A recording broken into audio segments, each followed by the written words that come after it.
Cathy Thomas, and I'm with Ellie Krieger. And Ellie is a Food Network host, a nutritionist, and a dynamite cookbook author, an award-winning cookbook author, right? Yeah. And your dishes are spot-on delicious and healthful too. That's right. And you've got a new book, So Easy? It is so easy. And that's why I named it that, because my friends would say, oh, that's delicious. And I'd say, oh my gosh, it's so easy. Suddenly it just was natural for this book, which really everything in there are solutions for every day of the week.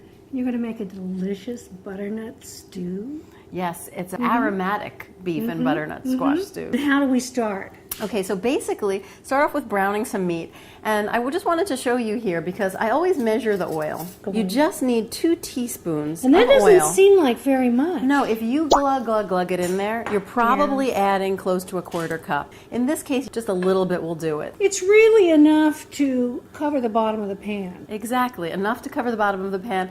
You don't mind a little bit of sticking in a dish like this anyway. In this case, all that brown stuff that may stick at the bottom is going to add more flavor, so that's kind of good stuff. Right. So I'm going to put in a pound of meat, and you hear that sizzle right away.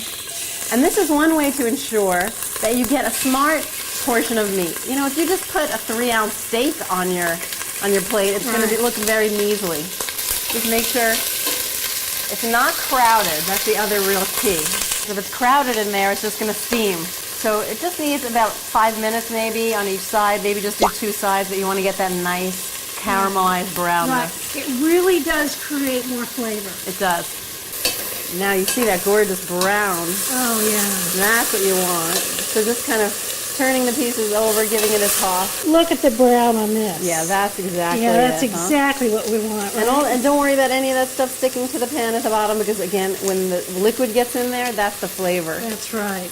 Okay, so that just needs a couple more minutes. And really the putting together part, the work part of this recipe isn't all that much. Right. This is in my kick and back dinners. The idea is that you don't have to work too hard. It can be easy to have a wonderful meal that's good enough for company. So this is ready to come out. Just get it into this bowl. So just set this aside and get some onions in there. I'm just going to use the juices that are in the pan to saute the onion. I'm going to let this soften for just a couple minutes.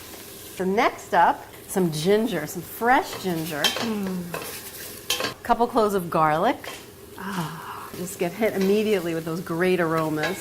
Just let that kind of warm through. I love to add sort of unexpected flavors. So ingredients that you have at home already probably, but maybe using them in slightly unexpected ways. So in this case, I'm putting some cinnamon in. It's a very classic thing to do in Middle Eastern style cooking, for example, in like Moroccan dishes. Right. But I think we typically don't think about that combination. And then some cumin. And I love a little heat, so some dried red chili flakes. Then I'm going to put in some butternut squash that's just cut into chunks. So now I'll put the beef back in.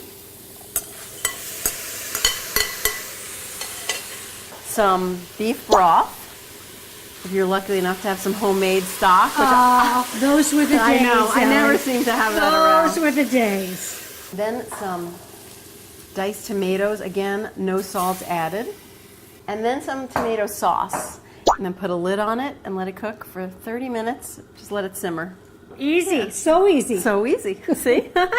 It smells awfully good. It smells delicious. It smells quite aromatic. Yes. Let's see.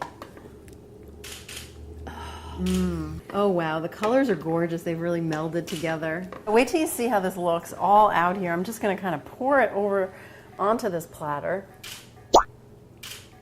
All that gorgeous gravy. And it just smells so luscious. And then I'm going to garnish this with some almonds and parsley. And so I'm just going to give this a quick chop. And then you get that beautiful grassy freshness. So that right on top. And then a crowning glory of some crisp, crunchy, toasted almonds. Look at that. I can hardly wait to taste this. Oh, that looks good. Is that a good start? It's just so delicious. And so pretty. And so easy. It's so easy, Ellie. Thank you so much. Very nice to Come meet you, back Cathy. anytime, will you? Thanks for welcoming me into your home.